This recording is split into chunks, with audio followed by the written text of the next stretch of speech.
Murtiningsih AMD. Banyak loh yang tanya mengenai apa itu kanker serviks. So, tunggu apa lagi? Langsung aja yuk kita kepoin di sini. Yang pertama, apa benar risiko kanker serviks ini cenderung besar ketika menikah di usia muda? Jadi, kanker serviks ini disebabkan oleh virus HPV. HPV adalah Human Papilloma Virus, di mana penularannya mayoritas karena berhubungan seksual. Apabila perempuan itu berhubungan seksual di usia muda atau menikah di usia muda, tentunya wanita tersebut mempunyai resiko lebih besar terinfeksi virus HPV dibandingkan yang menikah di usia lebih dari 21 tahun.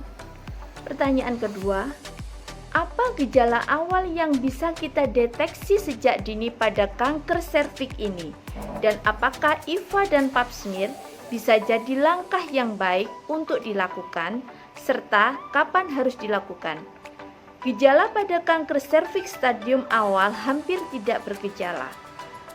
Yang menimbulkan gejala hanya pada kanker serviks stadium lanjut. Gejalanya seperti apa? Yang pertama, perdarahan pasca senggama atau postcoital bleeding. Yang kedua, nyeri panggul. Yang ketiga, keputihan yang bau. Hanya timbul pada kanker stadium lanjut. Sementara pasien diharapkan datang di stadium awal. Hal ini yang berperan penting adalah deteksi dini atau screening. Faktor apa saja yang menyebabkan kanker serviks? Apa karena faktor keturunan? Dan apakah kanker serviks dapat dicegah? Tadi kita tahu bahwa penyebaran kanker serviks adalah virus HPV. Ada beberapa faktor yang berperan terjadinya kanker serviks ini, antara lain yang pertama, kebiasaan merokok. Yang kedua, menikah di usia muda. Yang ketiga, beberapa penyakit imunitas seperti HIV. Pada kanker serviks ini bukan merupakan penyakit keturunan, sehingga bisa dicegah oleh kita. Pencegahan pada kanker serviks ini terdiri dari pencegahan primer, artinya pencegahan sebelum virus masuk ke dalam tubuh kita. Bisa dicegah dengan vaksinasi dan menunda berhubungan seksual.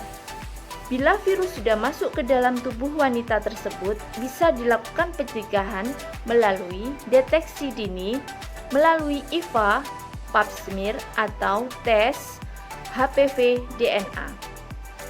Adapun pencegahan tersier, bila sudah terjadi kanker, bisa dilakukan terapi menggunakan operasi, radiasi, dan kemoterapi. Kapan deteksi dini dilakukan? Deteksi dini dapat dilakukan setidaknya setelah setahun menikah atau berhubungan seksual. Tes apa saja yang bisa dilakukan? Antara lain adalah IVA, Pap smear, tes HPV DNA. Kemudian, kapan waktu tes dilakukan? Yang pertama, ketika tidak menstruasi. Yang kedua, 24 jam sebelumnya tidak berhubungan seksual atau menggunakan cairan pembersih vagina. Apabila hasil IVA, Pap smear atau tes HPV DNA ditemukan hasil yang baik, pemeriksaan bisa dilakukan 3 tahun lagi, tetapi idealnya tes IVA dan Pap smear dilakukan 1 tahun sekali. Yang penting dilakukan secara rutin.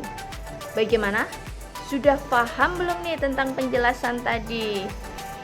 Jadi, ada pertanyaan silakan kirimkan ke akun medsos Puskesmas Sekarang, Facebook, Instagram, dan website. Sudah saatnya saya Bidan Ani Murtiningsih AMD undur diri. See you next time.